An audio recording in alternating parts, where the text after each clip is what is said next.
Hello from ETCSEE 2022. My name is Areti Daradimu. I'm the editor of Smart Energy International, and I'm joined now here with Aura Sabadus, who is a fellow journalist, a senior journalist from ICIS, and also she is a researcher in the project SEEGAS from the energy community. Welcome. Thank you. So we discussed with your colleague Gregor earlier about the SEEGAS project, and he told us a few things, a few very interesting things, because this project is focusing on a very peculiar, if I may say so, area in Europe. A brilliant one, a beautiful one, with its own peculiarities, of course. So I wanted to ask you if you can tell me a little bit more, give me a little bit more details on the project, what it is about, and what kind of peculiarities, what kind of adversities, what kind of problems did you face? I think SEEGAS is a project that fills a huge gap. As you said, Central and Eastern Europe is a fascinating part of Europe, but also one where there have been lots of vulnerabilities in terms of energy supplies. And in fact, in 2014, the European Commission identified it as the most vulnerable to supply curtailments. 2 years ago, when Gregor, my colleague Gregor and I met, we realized that there is a need for this, for such a project. And of course, Gregor came up with the idea. He spearheaded it from the energy community point of view. And SEEGAS offers a platform for everybody in the region. And I'm talking here literally anyone from the north. I'm talking Poland, Ukraine, down to the south, Greece, Turkey, North Macedonia, Bulgaria, to meet and to discuss the possibility of integrating the region. 2 years ago, when this project was launched, we really had in mind the integration of the region, but now it's becoming even more important, considering all the turmoil in the market that we've been experiencing since the start of Russian war in Ukraine. And we realized that there is a huge need to work together in order to, first of all, ensure that this region complies with a European objective to phase out reliance on Russian gas and to source alternative gas.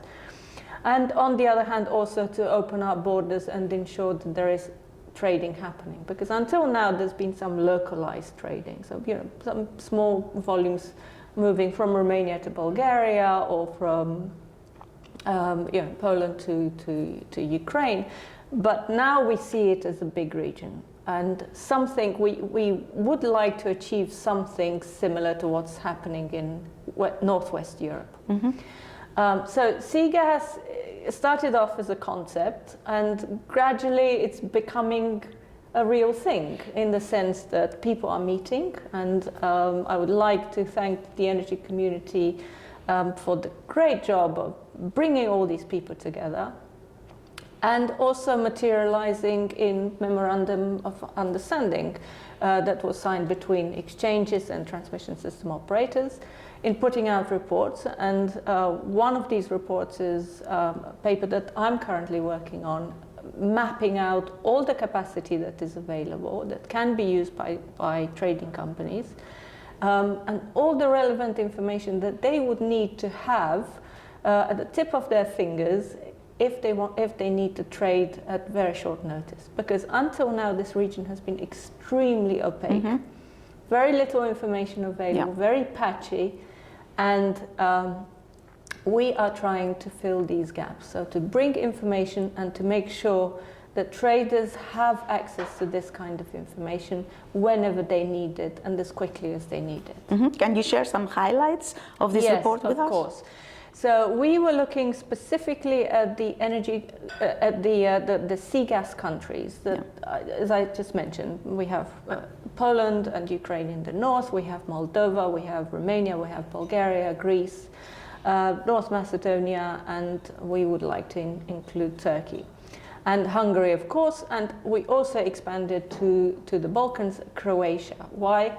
Because countries such as Croatia, Poland, Greece, and Turkey will be vital for this region because these countries have access to LNG terminals. They have terminals already or are in the process of expanding terminals.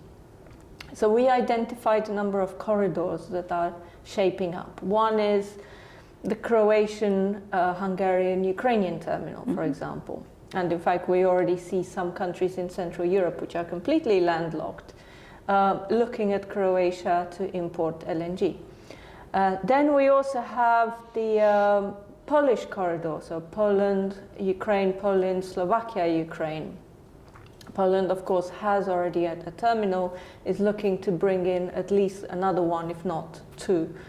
And then in the south, we have the two big countries, Greece and Turkey. Greece has one terminal right now and will be looking to bring in another 4.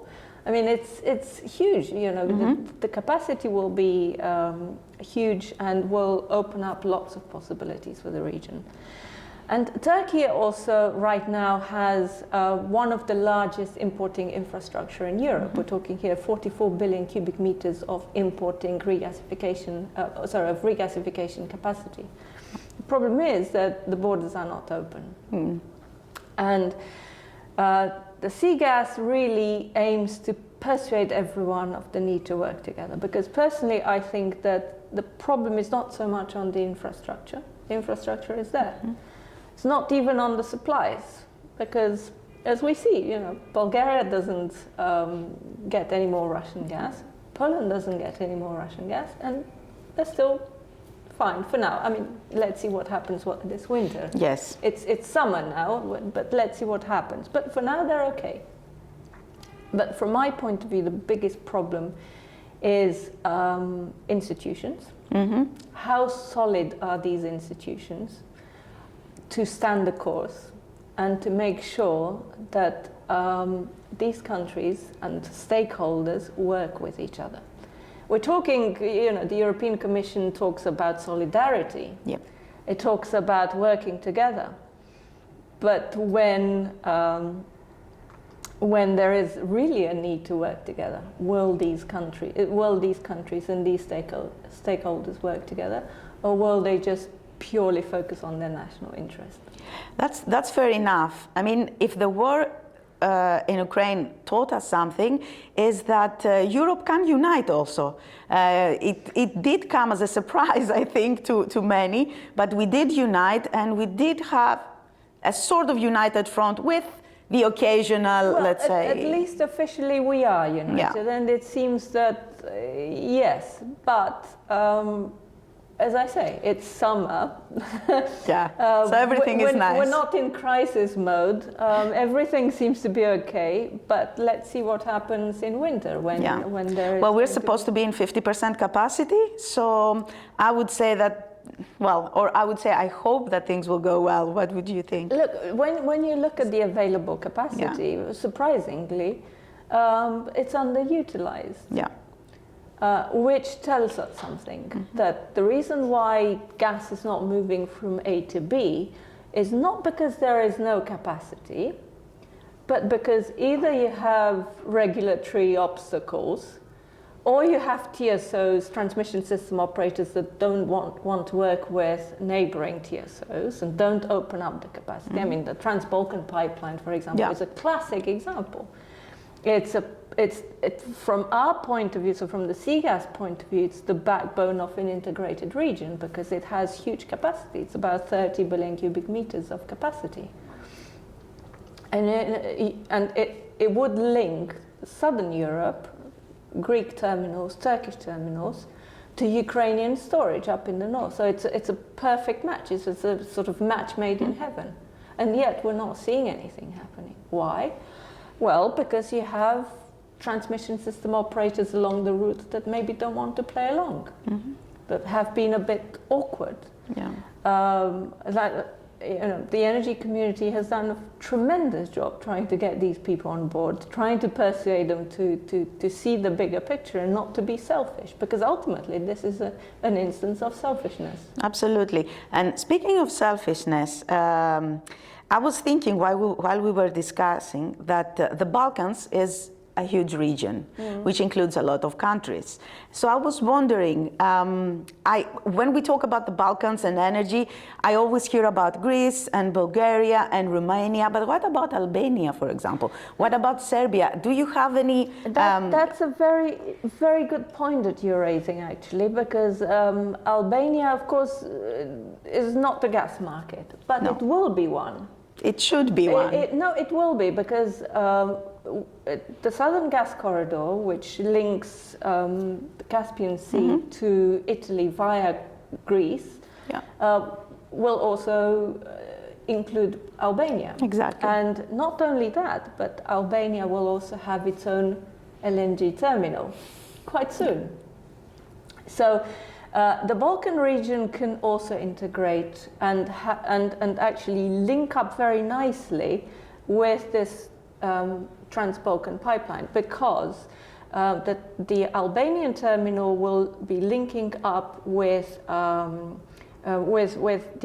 Ionian pipeline, which actually connects Albania to Croatia, but on the other hand also connects with the Southern Gas Corridor, and the Southern Gas Corridor itself will be linking via Bulgaria through the Trans-Balkan pipeline, so through the Trans-Balkan corridor, I should say. So there are many opportunities, lots of interesting things that are happening, at least on paper.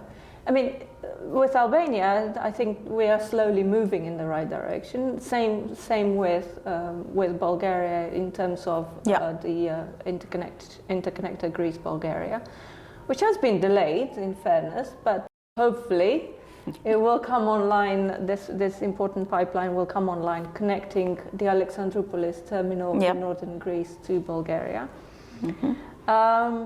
and. As I say, infrastructure is there. Yeah. Hopefully supplies will be there. I know that it's not a regional issue, it's more of a global issue. But let's work on institutions and on people. That's the main thing. Excellent. And expand, as I understood, the SEEGAS project will expand at least to Albania, and then we'll see. Well, it certainly does, because Albania is an energy community contracting party, as the Western Balkan countries, and we dream big, so we would like to bring Georgia in as well at some point.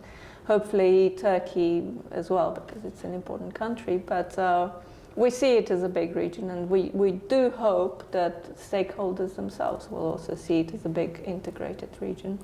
Let's hope so. Exactly. Thank you very much. Thank you. And thank you for watching. Thank you.